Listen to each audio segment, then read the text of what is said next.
Hello everyone, welcome to the exam time. So भाइयों, आज हम लोग करने वाले हैं करेंसी एंड बैंकिंग के top 50 MCQs. Most important questions हैं, प्रीवियस ईयर पेपर पे बेस्ड है। जैसा कि पता होगा कि मैंने यूट्यूब पे एक सीरीज स्टार्ट की है जहां पे मैं हर सब्जेक्ट के टॉप 50 क्वेश्चंस डिस्कस कर रहा हूं। लास्ट सेशन में आई थिंक मैंने मैनेजमेंट कवर करवाया था, उससे पहले मैंने अकाउंटिंग के क्वेश्चंस करवाए थे, और आज हम लोग करने वाले हैं करेंसी एंड बैंकिंग। तो ये सेशन उन सारे स्टूडेंट्स के लिए इंपॉर्टेंट होने वाला है जो कि इस साल CUET PG MCom entrance exam देने जा रहे हैं, जिसका कि कोर्स कोड है COQP08। सो बिना किसी देरी के सेशन को स्टार्ट करेंगे। वीडियो में आगे बढ़ने से पहले बताना चाहूंगा, कंप्लीट बैच अवेलेबल है CUET PG एमकॉम कोर्स के लिए। ये बैच बहुत ही बेहतरीन तरीके से डिजाइन किया गया है। एग्जाम टाइम ऐप पे जाके इसे ज्वाइन कर सकते हो, जिसके अंदर तुम्हें video lectures, PDF notes, online test series, previous year paper, साथ ही साथ doubt solving and WhatsApp group भी तुम्हें दी जाती है। अगर इंटरेस्टेड हो तो दिए गए नंबर पे कांटेक्ट भी कर सकते हो। साथ ही साथ लिंक डिस्क्रिप्शन में है ऐप का, वहां से डाउनलोड करो और कोर्स को ज्वाइन करो। तो स्टार्ट करते हैं बिना किसी देरी के अपने आज के सेशन को। पहला क्वेश्चन आपके स्क्रीन पे आ चुका है। Which system of note issue is currently followed by the RBI of India? Bharat में कौन सा सिस्टम चलता है अभी प्रेजेंट के टाइम में? क्या वो प्रोपोर्शनल रिजर्व सिस्टम है, मिनिमम रिजर्व सिस्टम है, फिक्स फिडिसरी सिस्टम है, या फिर मैक्सिमम फिडिसरी सिस्टम है? अगर आपने करेंसी एंड बैंकिंग पढ़ा है तो बहुत इजीली इसका आंसर कर लोगे। तो अगर मैं इसके बात करूं करेक्ट आंसर की, तो इसका राइट आंसर हो जाएगा, वो है ऑप्शन नंबर बी। अब देखो, भारत में ये सिस्टम कब से चला आ रहा है? 1956 में चला आ रहा है। आरबीआई को एक मिनिमम रिजर्व आरबीआई मेंटेन करती है 200 करोड़ की। At least 115 crore must be in gold and in wrist in the foreign securities. ये जो छोटे छोटे पॉइंट्स है ना, तुम्हें याद रखना है। आंसर तो तुम्हें पता चल गया कि मिनिमम रिजर्व सिस्टम है। ये रिजर्व सिस्टम कब आया भारत में? 1956 में आया। आरबीआई को कितना रिजर्व मेंटेन करना होता है? 200 करोड़। 200 करोड़ में 115 करोड़ गोल्ड होने चाहिए, बाकी फॉरेन सिक्योरिटीज चल जाएंगे। क्लियर? आ जाओ अपने नेक्स्ट क्वेश्चन पे। According to the Gresham's law, bad money drives good money out, ठीक है, out of the circulation basically. Reason उसके पीछे दिया गया है, this is observed in a monometallic standard. अब मोनोमेटालिक स्टैंडर्ड से तुम क्या समझते हो? जो भी तुम्हारे हिसाब से आंसर इसका होना चाहिए कमेंट सेक्शन में बता सकते हो, साथ ही साथ तुम खुद से भी इसका आंसर कर सकते हो। तो अगर मैं इसे करेक्ट आंसर की बात करूं तो यहाँ पे एजर्शन तो करेक्ट है, लेकिन रीजन इनकरेक्ट होता है। देखो, ग्रेसम लॉ अप्लाई हुआ था बाय मेटालिज्म पे, ठीक है। गुड मनी यहाँ पे किसको बोला गया? अंडर वैल्यूड मेटल को। और बैड मनी किसे बोला गया? ओवर वैल्यू मेटल की। जैसे कि अभी के फिलहाल टाइम पे तुम देख रहे होगे मार्केट में नए नए 20 रुपए के सिक्के आ रहे हैं, नए नए 5 रुपए के सिक्के आ रहे हैं, 100 रुपए के भी सिक्के आने वाले हैं। तो ये चीज से तुम क्या समझ रहे हो? अभी स्टार्टिंग के टाइम पे क्या करोगे तुम लोग? इसको रखने की कोशिश करोगे। और पुराने के सिक्के देने की बजाय तुम नए सिक्के देने के, अगर तुम्हारे पास इन केस दुकान पे 20 रुपए का अगर तुम चिप्स लेने जा रहे हो, तुम कोशिश करोगे पुराने नोट रख दो या पुराने सिक्के दे दो, नए सिक्के कुछ दिन के लिए तुम रखने की सोचोगे। तो सेम चीज हुआ था उस टाइम पे जब ग्रेसम लॉ की बात हुई थी। उस टाइम पे लोगों ने क्या किया था, जो नए गोल्ड कॉइन्स आ रहे थे मार्केट में या सिल्वर कॉइन्स, जैसी भी बात कॉइन्स रही हो, जो नए आते थे वो हैवी होते थे, ठीक है। पुराने तो घिस जाते हैं, इधर उधर हो जाते थे, पुराने हो गए थे। तो यहाँ पे यही बोला गया अंडर वैल्यूड मेटल, उसको नाम दिया गया good money. Over valued bad money remains in circulation. तो गुड मनी क्या यहाँ पे दिया गया? Bad money drives good money out of the circulation. अब यहाँ पे देखो, मैच लिस्ट तुम्हें यहाँ पे मैच करना है। यहाँ पे अलग अलग टाइप्स दे रखे मनी के, fiat money, fiduciary money, full bodied money और क्रेडिट मनी। अब तुम्हें इससे मैच करना है किस मनी का वैल्यू उसके फेस वैल्यू के बराबर होता है, इक्वल होता है। कौन सी मनी गवर्नमेंट अथॉरिटीज के द्वारा बैक की जाती है, मतलब उनका सपोर्ट होता है उस पर, बैक्ड बाय द गवर्नमेंट का फुल ये रहता है उस पर। कौन सा ट्रस्ट के बेसिस पे होता है, और किसकी फेस वैल्यू ज्यादा होती है उसके इंट्रिंसिक मतलब बनी हुई वैल्यू से। बताइए जरा, क्या होगा आपके हिसाब से इसका आंसर? तो मैं अगर बताऊं तो इसका राइट आंसर होगा ऑप्शन नंबर ए। कैसे होगा option number A? Fiat money backed by the government, fiduciary trust के बेसिस पे चलता है, बात के बेसिस पे चलता है। फुल बोडाइड मनी जो होती है, इसमें फेस वैल्यू जो होती है उसके इंट्रिंसिक वैल्यू के बराबर होती है, और क्रेडिट में फेस वैल्यू ज्यादा होती है, इंट्रिंसिक वैल्यू कम होती है। ठीक है, क्लियर है?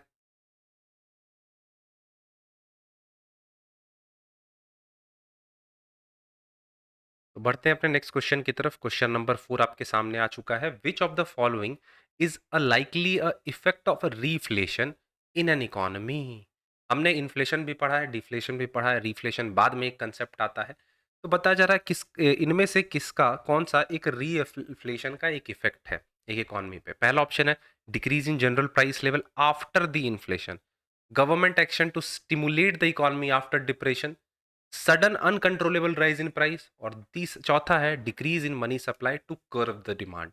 क्या होगा इसका राइट आंसर, जल्दी से बताइए। तो जो इसका करेक्ट आंसर है वो हो जाएगा ऑप्शन नंबर बी।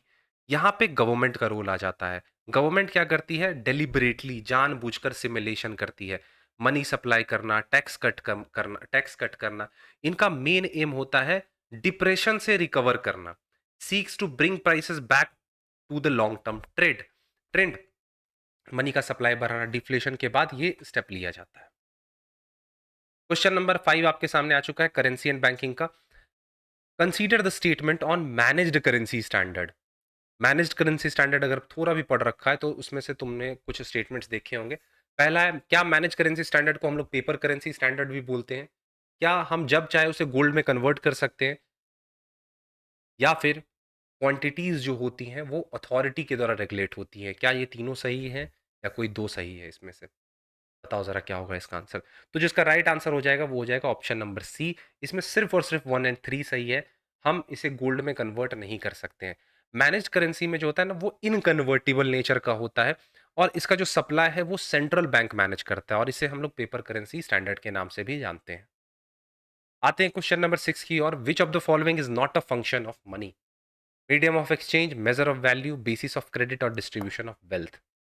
बच्चों वाला क्वेश्चन है, बताने की भी जरूरत नहीं, ऑप्शन डी इसका राइट आंसर हो जाएगा। आ जाओ देख लो question number 7। In Fisher's quantity theory MV is equals to PT, what does V stands for? P क्या होता है, ये इक्वेशन तुमने देखा होगा अगर तुमने फिशर्स थ्योरी, ये मैक्रो इकोनॉमिक्स के अंदर भी आता है, हम लोग देखते हैं। बताओ तो इसका आंसर क्या होगा। फिशर्स क्वांटिटी थ्योरी इक्वेशन में M V is equals to P T, तो यहाँ पे पी वी जो है ये किसको डिनोट करता है? क्या वो गुड्स के वॉल्यूम को डिनोट करता है, या फिर वो वेलोसिटी बताता है कि आपके इकोनॉमी में कितने पैसे सर्कुलेशन में है अभी, या फिर वो मनी की वैल्यू की बात करेगा या वेरिएबल कॉस्ट की बात करेगा? ऑब्वियस सी बात है ऑप्शन नंबर डी इसका राइट आंसर होगा, क्योंकि लॉजिकली अगर तुम सोचोगे वेरिएबल कॉस्ट का फिशर्स क्वांटिटी थ्योरी से कोई लेना देना नहीं होता है। टाइम वैल्यू ऑफ मनी यहाँ पे हमारा नहीं आएगा। गुड्स की वैल्यू की हम लोग क्यों बात करेंगे, पैसा वाला चैप्टर पढ़ रहे हैं तो वेलोसिटी देखेंगे इसका, पैसे के सर्कुलेशन का। अब एम क्या होता है, तो एम बताता है मनी सप्लाई, वी बताता है वेलोसिटी, पी बताता है प्राइस लेवल, और टी बताएगा आपको ट्रांजैक्शन। ठीक है, क्लियर। क्वेश्चन नंबर 8 की बात करें। विच of the following group suffer the most during the unexpected inflation? ये भी हमने लेक्चर में डिस्कस किया है। कौन सबसे ज्यादा सफर करते हैं ऐसे इन्फ्लेशन टाइप्स में? डेटर, क्रेडिटर, बिजनेस एंटरप्रेन्योर और होल्डर ऑफ रियल एसेट्स। बताइए क्या होगा इसका आंसर। तो करेक्ट आंसर की अगर मैं बात करूं तो इसका आंसर हो जाएगा बी, क्रेडिटर, जिसे कि हम लोग लेंडर के बारे में भी, लेंडर के नाम से भी जानते हैं। एक्चुअल में क्या होता है, लेंडर जब उधारी देता है या किसी को लेंड करता है पैसे, तो उस टाइम जो उसकी वैल्यू एक्चुअल में रहती है, फॉर एग्जांपल 1 लाख, अब इन्फ्लेशन के बाद जो उसके पैसे उसको मिलेंगे 1 लाख ही मिलेंगे, लेकिन उसकी जो परचेजिंग पावर होगी 1 लाख की उतनी नहीं रह जाएगी, काफ़ी कम हो जाएगी। तुम्हें भी ये चीज़ पता है। डेटर्स गेन, डेटर को फायदा हो जाता है क्योंकि वो चीपर मनी पे कर रहा है, भले ही वो नंबर्स में 1 लाख ही है, लेकिन अब एक्चुअल में उसकी इतनी वैल्यू नहीं रह गई। अब वो उससे उतना सामान आप नहीं खरीद सकते हो। कौन गेन करता है? असेट होल्डर्स, याद रख लेना। डिमांड पुल इन्फ्लेशन को कंट्रोल करने के लिए कौन से मेजर सबसे ज्यादा इफेक्टिव होते हैं? Which measure would be the most effective? क्या डायरेक्ट टैक्स टैक्स कम करके हम डिमांड पुल इन्फ्लेशन को कंट्रोल कर सकते हैं? क्या गवर्नमेंट के खर्चे को बढ़ा के, या बैंक रेट बढ़ा के, या ओपन मार्केट में सिक्योरिटीज को परचेज करके हम डिमांड पुल इन्फ्लेशन को कंट्रोल कर सकते हैं? ये बताना है हमें। तो इसका करेक्ट आंसर रहेगा वो ऑप्शन नंबर सी होगा। जब यहाँ पे बैंक रेट में बढ़ोतरी आएगी तो ओवरऑल देखोगे तो मनी की जो सप्लाई है, डिमांड है, खुद कम हो जाएगी। हायर बैंक रेट मतलब बोरोइंग खर्ची, मतलब बोरोइंग महंगे हो जाएंगे। बैंक से लेने जाओगे तो बैंक आपको ज़्यादा रेट पे लोन देगा, तो आप डिमांड ही नहीं करोगे, ओवरऑल आपका डिमांड पुल जो इन्फ्लेशन है ये खत्म होने लग जाएगा। Arrange the evolution of money in a chronological order. अलग अलग टाइप्स है मनी के, metallic money, commodity money, credit money, paper money. अब इसको आपको क्या करना है, क्रोनोलॉजी में अरेंज करना है। किस क्रोनोलॉजी में? इवोल्यूशन के क्रोनोलॉजी में। कौन सबसे पहले आया ये बताना है आपको।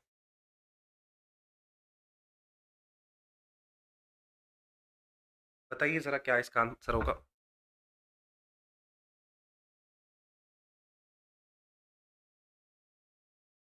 तो करेक्ट आंसर की अगर मैं बात करूं तो ऑप्शन नंबर ए इसका हो जाएगा। सबसे पहले आता है कमोडिटी मनी, कमोडिटी मनी के बाद आप आया मेटालिक मनी, मेटालिक मनी के बाद कौन सा हमारा आया, पेपर मनी, और उसके बाद क्रेडिट मनी। तो ये चार इवोल्यूशन तुम्हें याद रखनी है। ओवरऑल कंफ्यूजन स्टूडेंट्स को इसी दोनों में होती है कि मेटालिक पहले आया, कमोडिटी पहले आया।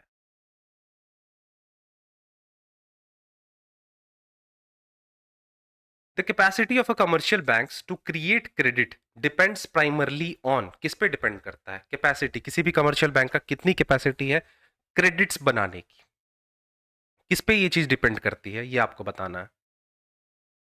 क्या गोल्ड रिजर्व के वैल्यू पे, सीआरआर के वैल्यू पे, रेपो रेट के वैल्यू पे, या फिर फिजिकल डेफिसिट के वैल्यू पे? फिजिकल डेफिसिट के। तो करेक्ट आंसर होगा ऑब्वियस सी बात है कैश रिजर्व रेशियो आपको देखना होगा। क्रेडिट मल्टीप्लायर में हम लोग ये कंसेप्ट पढ़ते हैं 1 अपॉन में सीआरआर।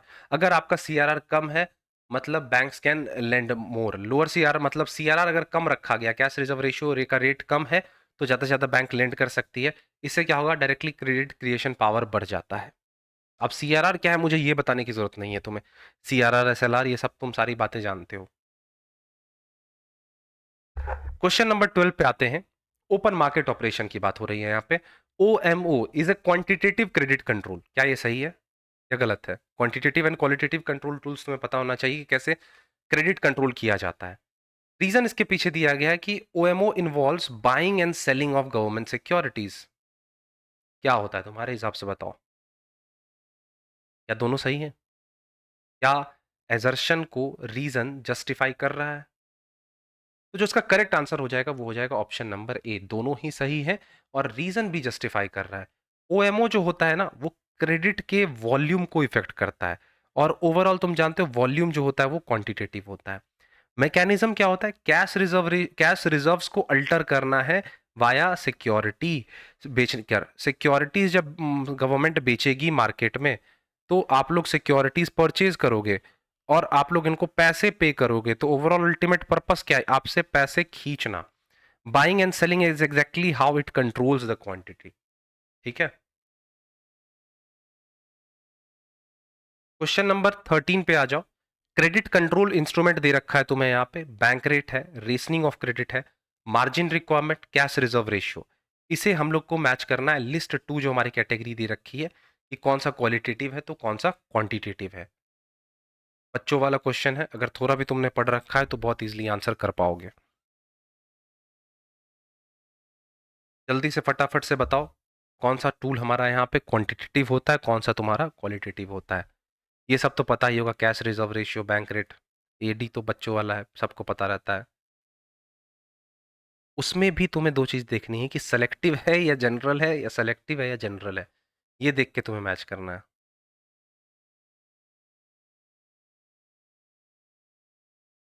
ठीक है।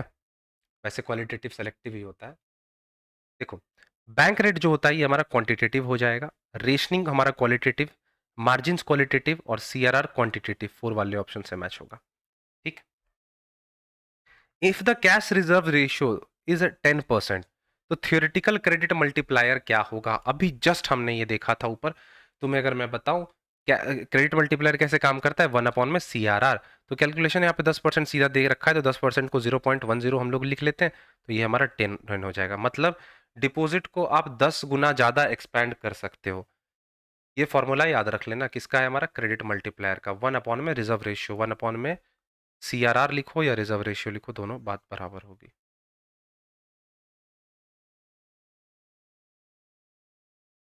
तो अब चलते हैं अपने नेक्स्ट क्वेश्चन पे। नेक्स्ट क्वेश्चन है क्वेश्चन नंबर 15। यहाँ पे हमसे पूछा जा रहा है विच of the following is not a factor influencing the volume of a credit in a country. एक कंट्री में कितना क्रेडिट फ्लो होगा, मूवमेंट होगा, वेलोसिटी वगैरह, वॉल्यूम वगैरह, इस चीज को इनमें से कौन सा फैक्टर इन्फ्लुएंस नहीं करता है। एक बात होती है कौन से फैक्टर इन्फ्लुएंस करते हैं, कौन से फैक्टर नहीं इन्फ्लुएंस करते हैं, हमें वो बात बतानी है। ऑप्शंस हैं velocity of the circulation of money, political stability of country, banking habits of the company और method of a note printing used by the mint. इसमें से कौन सा आंसर हमारा, कौन सा फैक्टर नहीं है, ये बताना है। बताओ जरा। तो इसका करेक्ट आंसर जो हो जाएगा वो हो जाएगा ऑप्शन नंबर डी। आप किस मेथड से नोट्स प्रिंट कर रहे हो, मिंट जो है वो कौन सा मेथड यूज कर रही है नोट प्रिंटिंग के लिए, ये इन्फ्लुएंस नहीं करता है क्रेडिट वैल्यू वॉल्यूम को। और बाकी जो फैक्टर्स है ना, जो देख रहे हो, वेलोसिटी कितनी होगी, पॉलिटिकल स्टेबिलिटी कंट्री की कैसी है, लोगों के बैंकिंग हैबिट्स कैसे हैं, वो पैसे कैसे निकाल रहे हैं, ऑनलाइन खर्च कर रहे हैं, कैसे खर्च कर, ओवरऑल ये सारे वो फैक्टर हैं जो कि ओवरऑल कंट्री में क्रेडिट वॉल्यूम को इफेक्ट करती है। लेकिन नोट प्रिंटिंग मेथड जो है ये इफेक्ट नहीं करती। आ जाओ क्वेश्चन नंबर 16 पे। बोला जा रहा है अगर आरबीआई मार्जिन रिक्वायरमेंट को इंक्रीज कर देती है लोन्स पे अगेंस्ट दी एग्रीकल्चरल कमोडिटीज, तो इसका मेन पर्पस क्या है, क्यों ऐसा किया जाता है? अगर आरबीआई मार्जिन रिक्वायरमेंट लोन्स पे बढ़ाती है अगेंस्ट दी एग्रीकल्चरल कमोडिटी, तो ये क्यों किया जाता है? क्या फार्मर्स को ज्यादा लेंड करने के लिए, क्या होर्डिंग ऑफ कमोडिटीज को चेक करने के लिए, क्या बैंकिंग सिस्टम में लिक्विडिटी बढ़ाने के लिए, या फिर एक्सपोर्ट ऑफ दीज कमोडिटी इसको बढ़ावा देने के लिए? बताइए जरा क्या इसका आंसर होगा।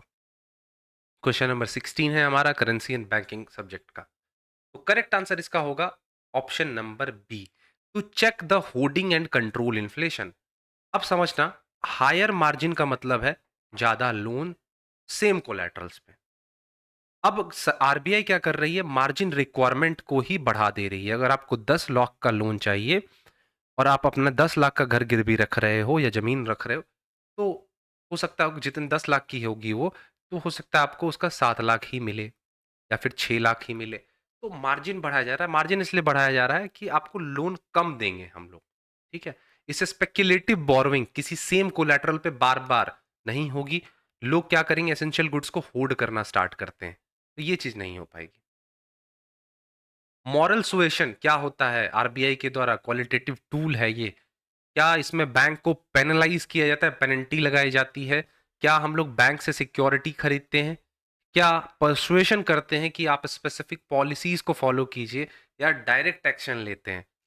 वर्ड से समझना, मॉरल सुएशन, इसका सेम सिंपल सा मतलब है, बैंक्स को स्पेसिफिक पॉलिसीज आप बताते रहो, उनको गाइड करते रहो कि आप ऐसा लीजिए, ये काम कीजिए, एडवाइस दो। ठीक है, यहाँ देखो वर्ड भी लिखा हुआ है, use advice and request instead of penalties, penalties नहीं लगाने हैं। क्वेश्चन नंबर 18 की अगर बात करें, which rate is currently the key policy rate used by the RBI to signal the monetary stance? कौन सा रेट आरबीआई के द्वारा इस्तेमाल किया जाता है सिग्नल देने के लिए, किसको? Monetary stance, monetary monetary scenario को देखते हुए। उसका जो करेक्ट आंसर हो जाएगा वो हो जाएगा option number B, repo rate. Repo rate किसका पार्ट है? लिक्विडिटी एडजस्टमेंट फैसिलिटी का।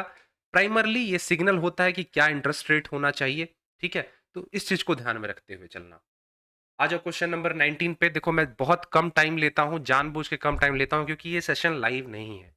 मैं लाइव क्लास नहीं ले रहा हूं, मैं तुम्हें वीडियोस प्रोवाइड कर रहा हूं सो दैट तुम्हारे लिए क्विज की तरह ये काम करे। क्वेश्चन आया, जस्ट पॉज करो, तुम्हारे आंसर अकॉर्डिंग ये आंसर हुआ, अब बस तुम आंसर देखो और एक्सप्लेनेशन देखो।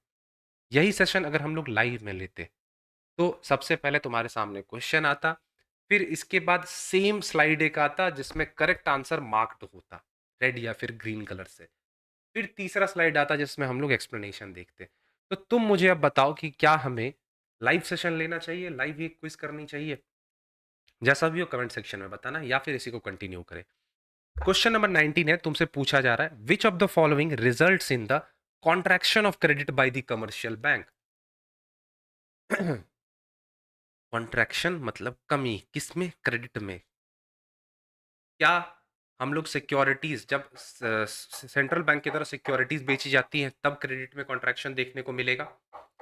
Purchase of securities by central bank, या स्टैट्यूटरी लिक्विडिटी रेशियो को आप रिड्यूस कर रहे हो, या फिर रेपो रेट को आप लोग रिड्यूस कर रहे हो? तो बताइए इसका आंसर फटाफट से क्या होगा। बहुत आसान क्वेश्चन है, सिंपली आंसर पे हम लोग जंप करते हैं। इसका राइट आंसर हो जाएगा ऑप्शन नंबर ए।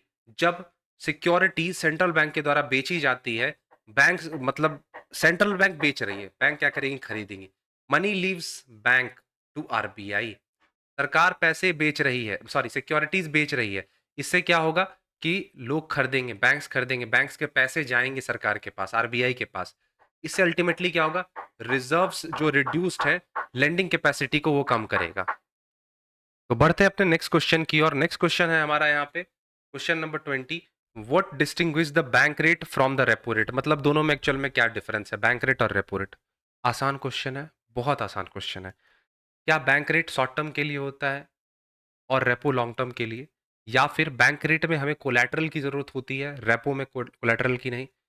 क्या बैंक रेट इस डिस्काउंटिंग के लिए इस्तेमाल किया जाता है और रेपो कोलैटरल के लिए, रेपो शॉर्ट टर्म के लिए विद कोलैटरल, या फिर कोई दोनों में डिफरेंस नहीं है? बताओ क्या होगा इसका आंसर।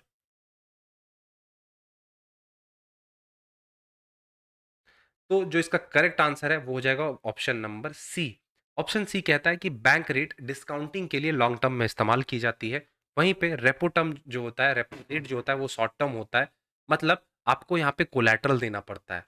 बैंक रेट में हम लोग बिल्स हो गए, पेनल रेट्स हो गए, traditionally bank rate generally long term के लिए होता है, और शॉर्ट टर्म नेचर का कौन सा होता है, तो हमारा वो रेपो होता है। देखो ये इंपॉर्टेंट क्वेश्चन है, एग्जाम में पूछा गया है।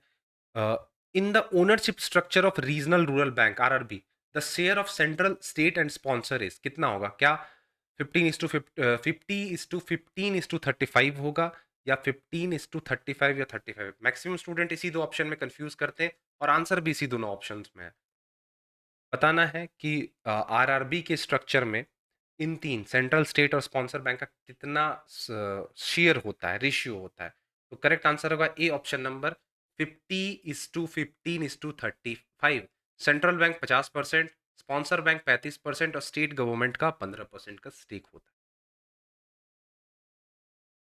आ जाओ question number 22। The imperial bank of India was nationalise and renamed as the SBI in which year? क्या ये 1955 में हुआ, क्या 1949 में, या 1935 में? देखो तुम्हें कुछ स्टैटिक डेट्स भी याद रखने होंगे क्योंकि एग्जाम में पूछे जाते हैं। नेशनलाइजेशन पे मैंने प्रॉपर वीडियो भी रखा है, banking history, history of banking, exam time तुम सर्च करना यूट्यूब पे, तुम्हें वो देखने को मिल जाएगा। तो करेक्ट आंसर हो जाएगा 1955 में हुआ था। किस कमिटी के रिकमेंडेशन पे हुआ था? तो गोरवाला कमिटी के रिकमेंडेशन पे हुआ था। और इसको फिर रीनेम कर दिया गया imperial bank, as a imperial bank. Imperial bank से क्या बन गया ये? State bank of India. Question number 23 पे आ जाओ। Which of the following is a characteristics of a unit banking? अगर इसको हम लोग कंपेयर करें ब्रांच बैंकिंग से, तो इसमें से कौन सा यूनिट बैंकिंग का कैरेक्टरिस्टिक्स हो जाएगा? Higher division of risk, localisation of management and decision making, easier transfer of funds across the region, या फिर uniform interest rate across the country? बताओ फटाफट से क्या इसका आंसर होगा। तो चलो इसका आंसर अगर हम लोग देखें तो इसका राइट आंसर हो जाता है localisation of the management and decision making. Unit banking क्या होता है? यूनिट बैंकिंग एक सिंगल ऑफिस है, मतलब खुद से ही उसे डिसीजन लेना है।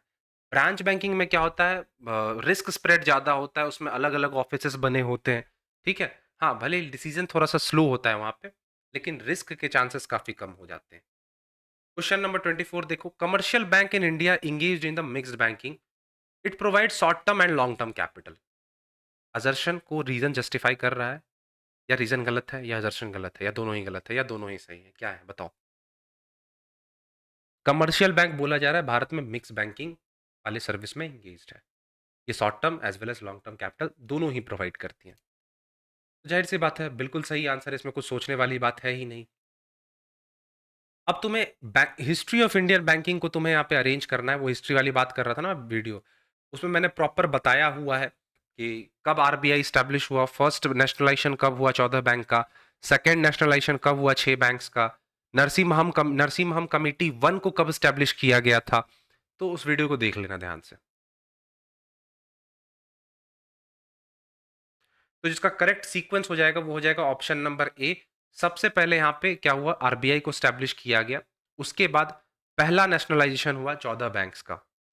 ठीक है, चलो यहीं से देख लेते हैं हम लोग, ईयर भी मेंशन है ना।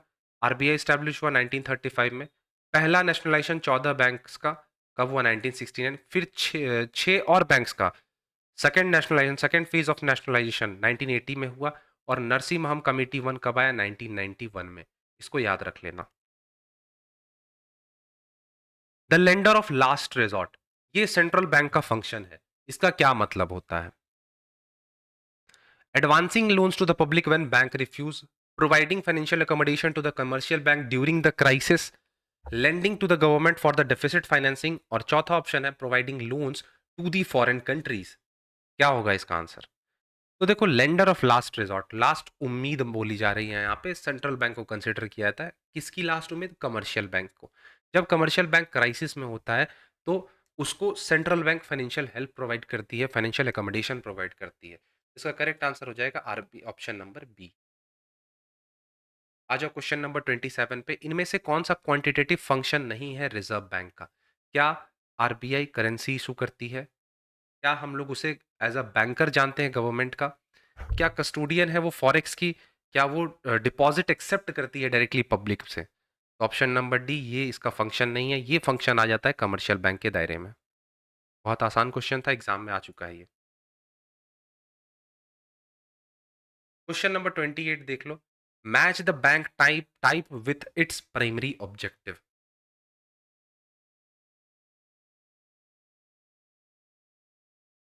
आसान है। आरआरबी को मैच कर दो सबसे पहले यहाँ पे रूरल क्रेडिट से। एक्सिम बैंक को मैच कर दो इंटरनेशनल ट्रेड से। सेंट्रल बैंक का यहाँ पे एक मिनट, सेंट्रल बैंक को मैच कर दो पब्लिक वेलफेयर से। और कमर्शियल बैंक को मैनेज कर दो प्रॉफिट मैक्सिमाइजेशन से। तो करेक्ट आंसर इसका क्या हो जाएगा? ऑप्शन नंबर ए। उल्टा हो गया क्या? हाँ चलो सही। ए का दो, बी का तीन, सी का एक और डी का चार। ठीक है, correct. Which act governs the regulation and the supervision of the banking sector in India? क्या आरबीआई एक्ट है, बैंकिंग रेगुलेशन एक्ट है, कंपनीज एक्ट है, या नेगोशिएबल इंस्ट्रूमेंट एक्ट है? बच्चों वाला क्वेश्चन है, थोड़ा भी तुमने बैंकिंग पढ़ रखा है तो बहुत इजीली आंसर कर लोगे। करेक्ट आंसर हो जाएगा बैंकिंग रेगुलेशन एक्ट। ये act 19 RBI act 1934 formed the RBI, और banking regulation act 1949 governs licensing, management and inspection. ये तीन चीज गवर्न करती है, तो इसको ध्यान में रखते हुए चलना। क्वेश्चन नंबर 30 पे आ जाओ। Schedule banks in India are those which are included in. Schedule bank कौन है? क्या जो आरबीआई के फर्स्ट शेड्यूल में लिस्टेड है, या फिर आर सॉरी, ये होगा इसका आंसर। देखो यहाँ पे फर्स्ट, ये देखना एरर मत करना, यहाँ लिखा है first schedule of banking regulation act, और दूसरा है second schedule of the RBI act 1934। तो इसका जो करेक्ट आंसर होगा वो होगा ऑप्शन नंबर बी। ठीक है, तो ध्यान रखना इस चीज को।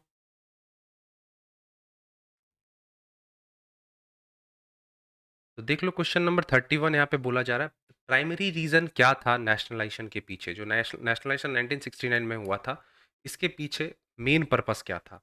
क्या छोटे बैंक्स को बड़े बैंक के साथ मर्ज करना, या बैंकिंग को सोशलिस्ट गोल्स के साथ अलाइन करना, या मैनेजमेंट बैंक्स के मैनेजमेंट को प्राइवेटाइज करना, या फॉरेन एंट्री देना? तो करेक्ट आंसर इसका हो जाएगा ऑप्शन नंबर बी, बैंकिंग को सोशलिस्ट गोल से असाइन करना। Socialist control in the sense कि यहाँ पे तुम देखोगे, इंश्योर ये करना कि क्रेडिट फ्लो एग्रीकल्चर और छोटे बिजनेस को मिल रहा हो, मतलब लोन इजीली मिल जाए।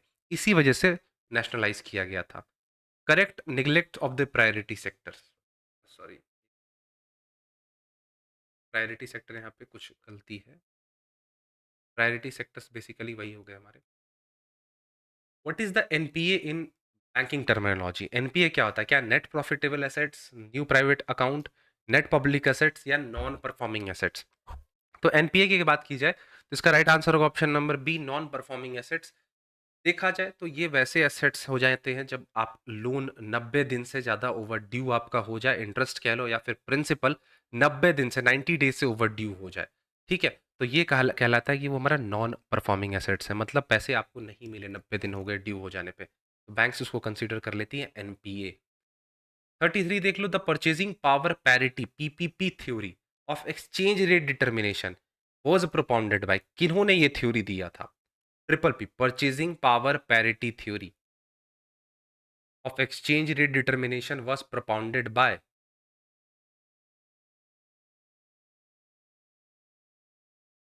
Adam Smith, David Ricardo, Gustav Cassel और जेएम कीन्स। इसका जो करेक्ट आंसर हो जाएगा वो है गुस्ताव कैसल। इन्होंने पीपीपी थ्योरी इंट्रोड्यूस किया था। इसमें कहा गया था कि जो एक्सचेंज रेट जो होता है ना, ये कैसे डिटरमाइन हम लोग करते हैं? By the relative purchasing power, इसके माध्यम से हम लोग एक्सचेंज रेट डिटरमाइन करते हैं। इन्होंने फोकस किया था किस पे? इन्फ्लेशन डिफरेंशियल्स पे। क्वेश्चन नंबर 34 है यहाँ पे, the value of Indian Indian rupee change from $1 is equals to 80 to $1 is equals to 85। ये क्या इंडिकेट करता है? क्या अब रूपी में अप्रिसिएशन हुआ है या डिप्रिसिएशन हुआ है? क्या रूपी का रिवैल्यूएशन हुआ है या डिफ्लेशन है भारत में? तो ये डिनोट करता है करेंसी के डेप्रिसिएशन को, रूपी के डेप्रिसिएशन को। इसका मतलब है कि आप सेम डॉलर को खरीदने के लिए आप ज़्यादा रुपए पे कर रहे हो। पहले अगर आपको $1 खरीदना होता था तो आप ₹80 पे करते थे।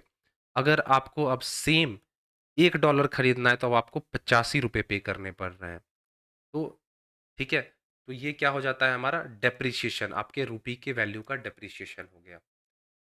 विच of the following is a method of exchange control? इनमें से कौन सा एक्सचेंज कंट्रोल का मेथड है? Free trade policy, removing all tariffs, pegging the exchange rate, या फिर फ्लोटिंग एक्सचेंज रेट मैकेनिज्म? तो तुम समझ रहे हो इसका आंसर क्या? तुम्हें भी पता है, तुमने अगर फॉरेन एक्सचेंज पढ़ रखा है तो इसका राइट आंसर हो जाएगा pegging the exchange rate. Pegging का मतलब क्या होता है कि आप आर्टिफिशियली रेट को फिक्स कर देते हो। ठीक है, फ्री और मतलब फ्री और फ्लोटिंग मार्केट के कॉन्ट्रास्ट में अगर तुम देखो, ये एक डायरेक्ट मेथड है कंट्रोल करने का, एक्सचेंज रेट को कंट्रोल करने का। क्वेश्चन नंबर 36 का आंसर आपको बताना है कमेंट सेक्शन में। Transaction settled on the same day और within the 2 business day takes place in the, ये किस टाइप मार्केट में आपको देखने को मिलता है कि वैसे ट्रांजैक्शन जो कि सेम डे में ही सेटल हो जाए मार्केट में, फाइनेंशियल मार्केट में, या उसको सेटल होने में 2 बिजनेस डे का टाइम लग जाए? इसको हम लोग किस में, स्पॉट मार्केट में देखते हैं, फॉरवर्ड, फ्यूचर या ओपन में, ऑप्शन में? तो जिसका करेक्ट आंसर होगा वो होगा spot market. Spot market is equals to current transaction. Standard settlement इसका जो होता है T+2 days होता है। अगर फॉरवर्ड मार्केट की बात करूं तो अगर कोई फ्यूचर डेट्स दिए जाते हैं तो वो फॉरवर्ड मार्केट की बात हो जाएगी। Which factor would likely cause the domestic currency to appreciate? कौन से जो फैक्टर्स हैं जिसकी वजह से आपका डोमेस्टिक करेंसी अप्रिशिएट हो सकता है? हाई डोमेस्टिक इन्फ्लेशन, इंपोर्ट में बढ़ावा होना, high domestic interest rate attracting foreign capital, और पॉलिटिकल स्टेबिलिटी। क्या हो जाएगा इसका answer?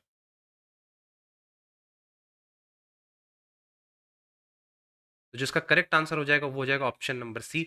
High domestic interest rate अगर होता है तो ये फॉरेन इन्वेस्टर्स, जो फॉरेन बाहरी इन्वेस्टर्स होते हैं, निवेश करते हैं, उनको अट्रैक्ट करता है। Investor demands domestic currency to invest, और हाई डिमांड का मतलब है कि वैल्यूज गो अप, तो ये अप्रिसिएशन को रिजल्ट करता है। Mint parity theory, mint parity theory ये किस मॉनेटरी स्टैंडर्ड पे अप्लाई होता है? गोल्ड स्टैंडर्ड पे, पेपर करेंसी स्टैंडर्ड पे, फिएट मनी स्टैंडर्ड पे, या फिर मैनेज फ्लोट पे? क्या हो जाएगा इसका करेक्ट आंसर? तो अगर इसके हम करेक्ट आंसर की बात करें तो इसका राइट आंसर होगा गोल्ड स्टैंडर्ड पे।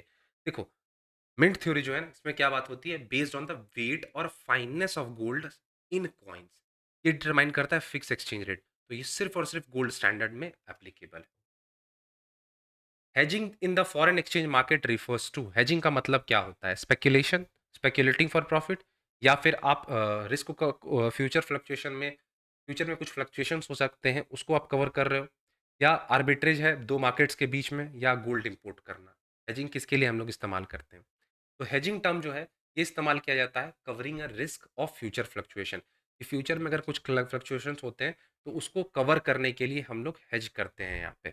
एक एक प्राइस फिक्स करते हैं कि ठीक है, होता है ना, पढ़ोगे जब इसमें तुम फॉरेक्स इंटरनेशनल फाइनेंस में, तो उसमें ये चीज़ देखने को हमें मिलती है कि दो सेलर्स, बायर सेल बायर हैं, उनको लगता है कि उसे फ्यूचर में वो सामान खरीदना है, और उन्हें दोनों को ये डर है कि हो सकता है इसका प्राइस कम भी हो जाए। बायर को डर है कि महंगा हो जाए, और सेलर को डर है कि ये सस्ता हो जाए कहीं। तो दोनों एक डेट, एक प्राइस हेज कर लेते हैं, फिक्स कर लेते हैं उस चीज़ पे कि हम लोग इतने ही रेट पे उस डेट को खरीदेंगे और बेचेंगे। आ जाओ क्वेश्चन नंबर 41 कर लो। एक्सचेंज कंट्रोल का प्राइमरी पर्पस क्या होता है? प्राइमरी ऑब्जेक्टिव क्या होता है? बहुत आसान क्वेश्चन है। क्या अनरेस्ट्रिक्टेड इंपोर्ट को बढ़ावा देना, फॉरेन एक्सचेंज रिजर्व्स और बीओपी को करेक्ट करना, करेंसी को कंटिन्यूअसली डिवैल्यूएट करते रहना, और सेंट्रल बैंक के रोल को ही खत्म कर देना? क्या होना चाहिए तुम्हारे हिसाब से इसका आंसर? Exchange control. तो इसका जो करेक्ट आंसर होगा ऑप्शन नंबर बी। और सारी चीजें निगेटिव चीज को नेगेटिव इम्पैक्ट शो करने की कोशिश कर रहे हैं, लेकिन ऑप्शन बी जो है वो बताता है कि हमें अपने फॉरेन रिजर्व को कंजर्व करना है, बचाना है। साथ ही साथ बीओपी, जो बीओपी में इम्बैलेंस आता है उसको करेक्ट करना है। ठीक है। डर्टी फ्लोट और मैनेज फ्लोट, इसका क्या मतलब, इसे तुम समझते हो? इसका कमेंट सेक्शन में आंसर बताना। चलो, मैच लिस्ट यहां पे तुम्हें देखने को मिल रहा होगा। मैच करना है arbitrage, speculation, devaluation and depreciation. देखो, मैच लिस्ट एग्जाम में जरूर करके जाना, एग्जाम में क्वेश्चंस बनते हैं। प्रीवियस ईयर में भी क्वेश्चंस थे, दो चार मैच लिस्ट आए थे। इसीलिए मैं मैच लिस्ट भी करवाता हूँ, सीक्वेंशियल अरेंज भी करवाता हूँ, एजर्शन रीजन भी करवाता हूँ। ऐसा नहीं कि सिर्फ और सिर्फ मुझे सीधे क्वेश्चंस, बेसिक टाइप के क्वेश्चंस करने हैं। हमें हर टाइप के क्वेश्चंस एग्जाम के पॉइंट ऑफ व्यू से करके जाना है। ठीक है, तो बताइए फटाफट से इसका आंसर क्या हो जाएगा।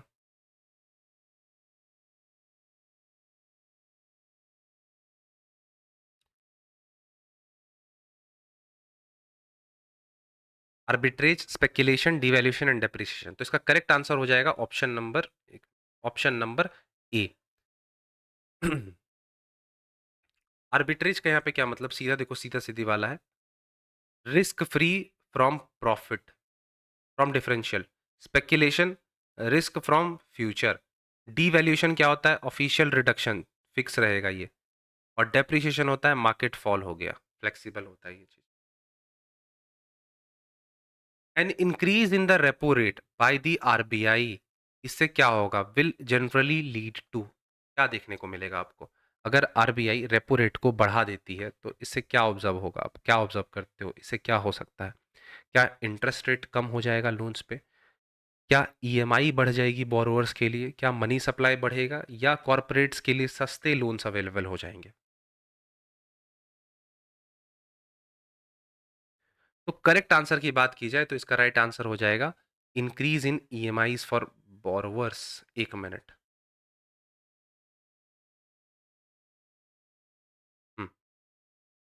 ईएमआई बोल लो या इंटरेस्ट बोल लो, दोनों ही बातें सेम होगी यहाँ पे, उसी कंटेक्स्ट में ईएमआई वर्ड यूज किया गया। अब अगर आरबीआई रेपो रेट बढ़ाती है, इसका ये मतलब है banks pay more to borrow from RBI. और जब बैंक आरबीआई से महंगे रेट पे लोन ले रही है तो अल्टीमेट बेयर इसको कौन करेगा? कस्टमर भाई साहब। लेंडिंग रेट, इंटरेस्ट रेट कह लो या ईएमआई कह लो, अल्टीमेटली वो महंगे हो जाएंगे। साइन साइनोरेज क्या होते हैं बताओ जरा, ये टर्म पहली बार सुना होगा तुमने। इसका ये मतलब होता है economic profit from money creation, या फिर कहूँ तो difference between face value and production cost. इसी को हम लोग बोलते हैं सेनरेज।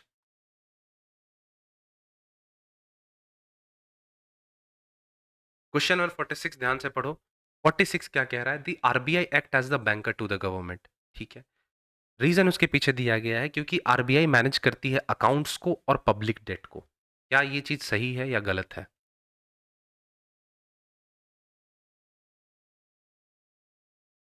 तो अगर मैं इसके करेक्ट आंसर की बात करूं तो इसका करेक्ट आंसर हो जाएगा दोनों ही बातें सही हैं और रीजन भी सपोर्ट करता है। ये तुमने कई बार सुना होगा, banker to the government. Banker to the government क्यों सुना है? क्योंकि वो ट्रेजरी बिल्स को मैनेज करती है, सेंट्रल और स्टेट गवर्नमेंट के अकाउंट्स को मैनेज करती है। ठीक है। नॉस्ट्रो अकाउंट क्या होता है? तुमने ये सुना होगा कई बार, नॉस्ट्रो अकाउंट, वॉस्ट्रो अकाउंट। क्या होता है नॉस्ट्रो अकाउंट, बताओ जरा। Account held by Indian bank with the foreign bank in forex, account held by the foreign bank with Indian bank in rupees, account of non-resident and India, और account of RBI with the world bank। क्या होगा? Account held by Indian bank with foreign bank in forex, क्या होगा? इसका correct answer हो जाएगा option number ए। Nostro का मतलब होता है आवर्स। हमारा अकाउंट आपके पास है, मतलब एक इंडियन बैंक का अकाउंट फॉरेन बैंक में होना फॉरेक्स के लिए, तो ये होता है हमारा नॉस्ट्रो। और वॉस्ट्रो क्या होता है? योर्स। वॉस्ट्रो का मतलब है एक फॉरेन बैंक का अकाउंट भारत के बैंक में रुपीस के टर्म्स में है। जैसे एक एसबीआई का अकाउंट सिटी बैंक न्यूयॉर्क में है, तो वो हो गया नॉस्ट्रो। सिटी बैंक का अकाउंट एसबीआई के इंडियन रुपीस अकाउंट में है, इंडियन रुपीस के टर्म्स में, तो वो हो गया Vostro. Yours account with us. ठीक है। अब देख लेते हैं क्वेश्चन नंबर 48, इनमें से कौन सा मॉनेटरी पॉलिसी का टूल नहीं है? Open market operation, cash reserve ratio, bank rate और पब्लिक एक्सपेंडिचर। बहुत आसान क्वेश्चन है, नाम से ही समझ पा रहे होगे। पब्लिक एक्सपेंडिचर ये हमारे मॉनेटरी टूल का हिस्सा नहीं होता है। पब्लिक एक्सपेंडिचर हमारे फिस्कल पॉलिसी का हिस्सा होता है, सरकार के द्वारा इसे मैनेज किया जाता है। अब देख लो क्वेश्चन नंबर 49, ये चीज़ तुमने पढ़ा होगा, M1, M2, M3, M4। तो बताना है, इसे हमें अरेंज करना है। Arrange the liquidity of the following monetary aggregate from highest to lowest. सबसे ज्यादा हाईएस्ट वैल्यू किसकी होती है उससे तुम्हें स्टार्ट करना है और फिर धीरे धीरे नीचे की ओर जाना है। बताओ इसका आंसर क्या होगा?